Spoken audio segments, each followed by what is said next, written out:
Assalamualaikum warahmatullahi wabarakatuh. Teman-teman semua, terima kasih sudah mengklik video ini dan semoga semua dalam kondisi yang sehat walafiat. Dan semoga dimudahkan terus segala urusan serta dilimpahkan rezekinya dan juga dilindungi Allah SWT dimanapun semua kita berada. Amin ya rabbal alamin.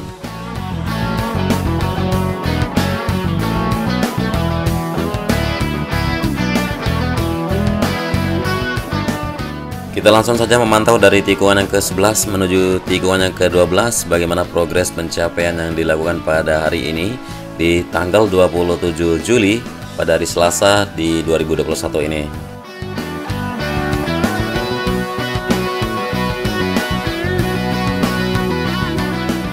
Ya, adapun pembebasan lahan di ujung jalan kawasan khusus Mandalika yang dijadikan sirkuit MotoGP ini sudah akhirnya selesai. Yang seperti kita lihat di sisi kanan di sini, di sisi kanan dari tikungan yang ke-13.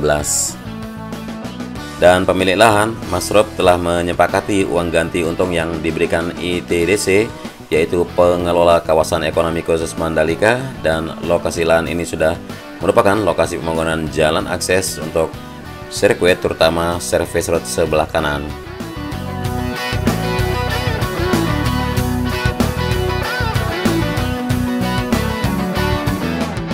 Ya, informasi yang saya dapatkan dari Direktur Operasi dan Inovasi Bisnis ITDC, Ari Prasetyo, sudah mengatakan kalau proses pengosongan lahan dan bangunan ini dilakukan mengedepankan pendekatan yang humanis sehingga keluarga pemilik lahan enklave dengan sadar bersedia melakukan pengosongan. Ya, kita lanjutkan ke tikungan yang ke-14. Dari tikungan yang ke-13 di sini terpantau untuk pengerjaan dari run off aspal yang ada di sisi kanan. Terus disempurnakan area subbase-nya. Kemudian di sisi kiri belum dilanjutkan pengerjaan karena masih merupakan jalur untuk distribusi material atau jalur pengangkutan beberapa alat berat dan sebagainya, dan nantinya akan dituntaskan.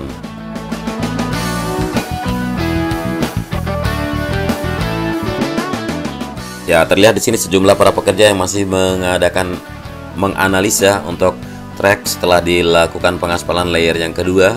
Karena tahap persiapan untuk pengaspalan yang lapisan yang paling atas atau top layer, atau kita bilang lapisan yang ketiga, akan segera dilakukan. Kemudian di sini concrete barrier yang sudah terbentang di atas service road sebelah kiri yang tinggal pemasangan untuk debris fence di atasnya. Dan buat teman-teman yang penasaran kapan akan dilakukan pengaspalan lapisan yang ketiga, insya Allah akan dilakukan pada minggu di awal Agustus.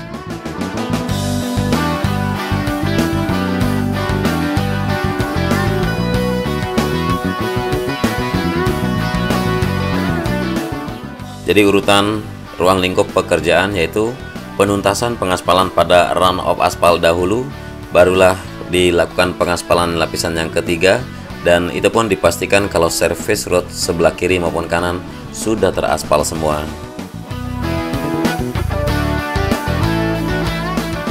Jadi pengaspalan untuk lapisan yang ketiga yang memiliki ketebalan 4 cm dengan SMA atau stone mastic aspal akan dilakukan kurang lebih di tanggal 5 atau di tanggal 7 pada Agustus nanti. Ya, semoga cuaca tetap cerah dan mendukung untuk menuntaskan semua titik dilakukan pengaspalan, baik itu di service road maupun di area run off aspal yang tinggal dilakukan lapisan yang kedua kalinya. Dan setelah pengaspalan dari trek utama, yaitu pengaspalan yang terakhir di top layer atau layer yang ketiga, barulah bisa dilanjutkan pengerjaan untuk curve sendiri. Karena curve akan mengikuti ketebalan dari aspal, baik itu trek yang ada di bagian tikungan, terutama yang berdekatan dengan run off aspal, jadi ketinggian curve bisa mengikuti.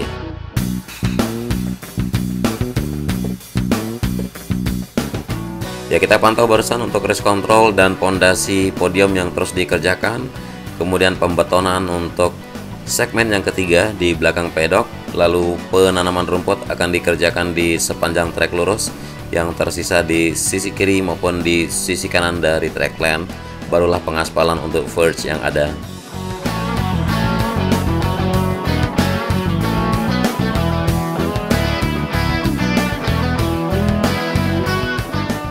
Ya, di bawah sini, di depan sini merupakan tunnel yang pertama. Untuk sisi sayap sebelah kanan sedang melakukan penyiapan dari jalur pipa besar yang melakukan sistem drainase untuk tunnel sendiri. Ya, seperti yang kita tahu, tunnel di sini yaitu tunnel 1 maupun tunnel 2 tetap saja ada aliran air yang melembes dari laut, dan ini bukan masalah ada kebocoran dari pembetonan, tapi memang sistemnya dibuat seperti itu. Dibuatlah kotak kecil sebagai bak kontrol, dan nantinya air itu akan difungsikan untuk menyiram atau memberikan pengairan untuk taman atau untuk tanaman-tanaman yang ada di zona kawasan sirkuit Mandalika. Karena kalau tidak dilakukan bak kontrol seperti itu, maka bisa dibilang nanti tunnel atau struktur dari bangunan tunnel sendiri akan mengalami sesuatu yang tidak maksimal. Dan walaupun air sedang surut, namun bagian dasar tunnel itu lebih rendah daripada air yang surut. Kurang lebih perbedaannya sekitar 2 meter sampai 3 meter. Jadi pembuatan bak kontrol untuk melakukan kontrol air yang ada, dan itu harus dilakukan untuk kelangsungan dari tunnel sendiri. Kemudian kita berada di tikungan yang kelima. Sekarang kita memantau untuk run off aspal yang sedang dilakukan layer yang kedua di sisi kiri dari track lane di tikungan yang kelima menuju tikungan yang ketujuh. Seperti terlihat di sini, saya coba akan naik lebih tinggi supaya terpantau lebih luas ya teman-teman.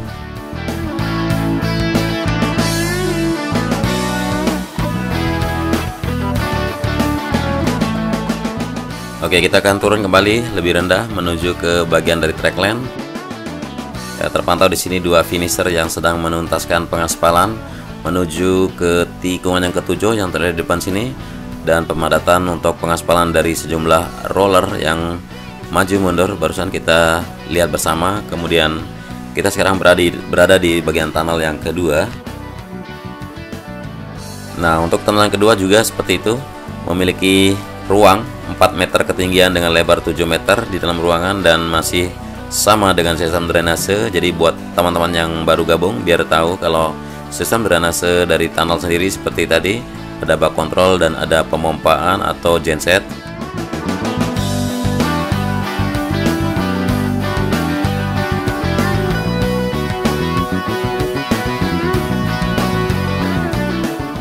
Ya, dari tikungan ke-9 menuju 10 terpantau untuk area verge yang mulai disempurnakan subbase-nya. Kemudian ya, inilah tikungan yang ke-10 yang berada di pinggir pantai, langsung pinggir laguna juga.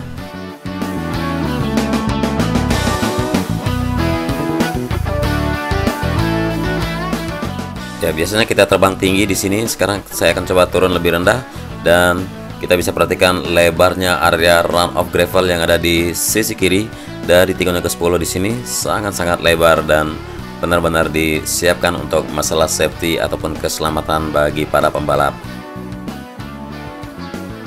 Dan area gravel bed yang sudah semakin diratakan atau dirapikan menuju tikungan ke-11, dan inilah bukit 360 yang bisa memanjakan mata di saat teman-teman lagi nonton MotoGP atau WSBK dan sebagainya. Nantinya di sini sambil melihat ke arah Pantai Kuta yang ada di depan sana dengan pemandangan sunset yang terbenam langsung di bagian sisi barat untuk sirkuit MotoGP Mandalika.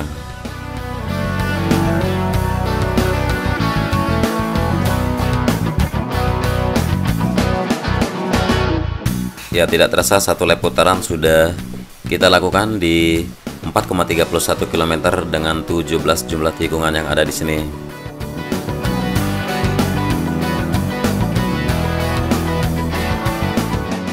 Ya, kita kembali lagi di atas udara ya, melihat di sini. Nah, jalan tol udara menuju Mandalika sudah resmi beroperasi sekarang. Jalan tol udara yang diresmikan merupakan jalur penerbangan helikopter dari berbagai lokasi di Pulau Lombok menuju kawasan The Mandalika dan sebaliknya, termasuk rute Bandara Internasional Lombok di Praia.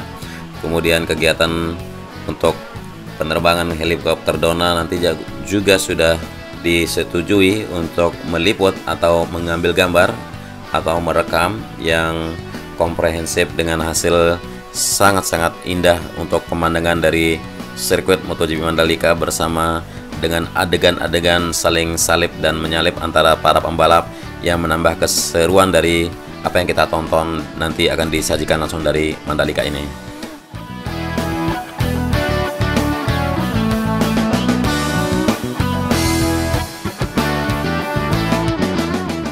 Oke, mungkin sekian dulu yang bisa saya bagikan ke teman-teman semua dari narasi maupun visual. Saya mohon maaf yang sebesar-besarnya dan jaga terus protokol kesehatan. Terima kasih sudah menyimak sampai akhir durasi. Selamat beraktivitas dan wassalamualaikum warahmatullahi wabarakatuh.